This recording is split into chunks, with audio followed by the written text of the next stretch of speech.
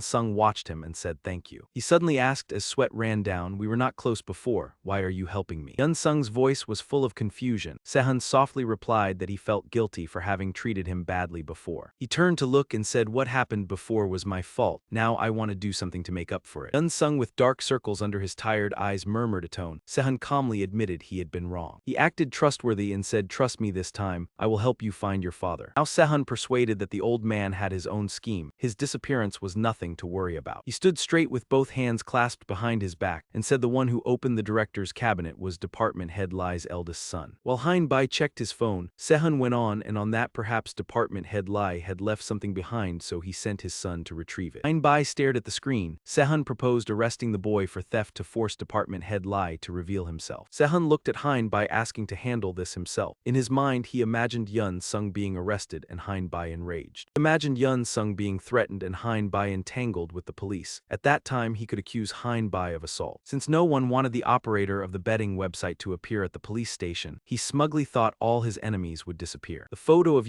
Sung marked by him, this was the plan he had long nurtured, now that he had the backup hard drive from the safe. Sehun believed that holding that data would allow him to control the Brechtel betting website, and this plan would surely succeed. Suddenly Bai spoke, pulling him back to reality. Something was not right. He tightened his grip on the phone and questioned how Department Head Lai's son could so easily sneak into the office and take something from the safe. Sehun faltered, sweat pouring out as Bai said he had never disclosed the existence of the safe to anyone. Even Department Head Lai did not know. Bai bent down to carefully check the time the boy entered the office, which coincided exactly with the security shift change. All suspicious eyes seemed to turn towards Sehun, because without someone inside the company giving directions, how could he know so clearly? Bai directly asked Sehun if he was behind this. He shouted loudly, forcing Sehun to lower his head, asking if he had used Department Head Lai's son to carry out the plan. Sehun grew furious when suspected even of Department Head Lai's disappearance. In the end, he attacked Bai to silence him. He had to go to prison for murder but was released early due to his youth. Afterward, he took over Breakton as owner, and only much later did I realize I had been deceived by him. Silence fell between the two broken buses. He slumped down looking towards Sehun lying on the ground. "You wretched driver." Gripped the sides of that man's face tightly. "I already warned you." Tears streamed down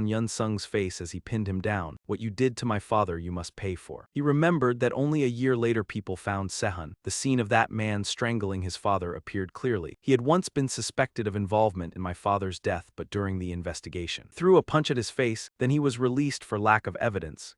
Sung's punches rained down relentlessly. In the end, he was still granted bail. His wife's face was filled with shock and anxiety. Her eyes gradually rolled back in fear. When she collapsed, Yu Chan quickly restrained Sung. "Have you truly resolved yourself to that extent?" The image of Sung pinning Sehun down unfolded before Yu Chan. "Do you truly want to end a life just to go to prison?" In that instant, Sehun suddenly understood. The image of a skull in an hourglass flashed. Death had drawn close, as if the blade of time was touching him. The thought that his life could end appeared.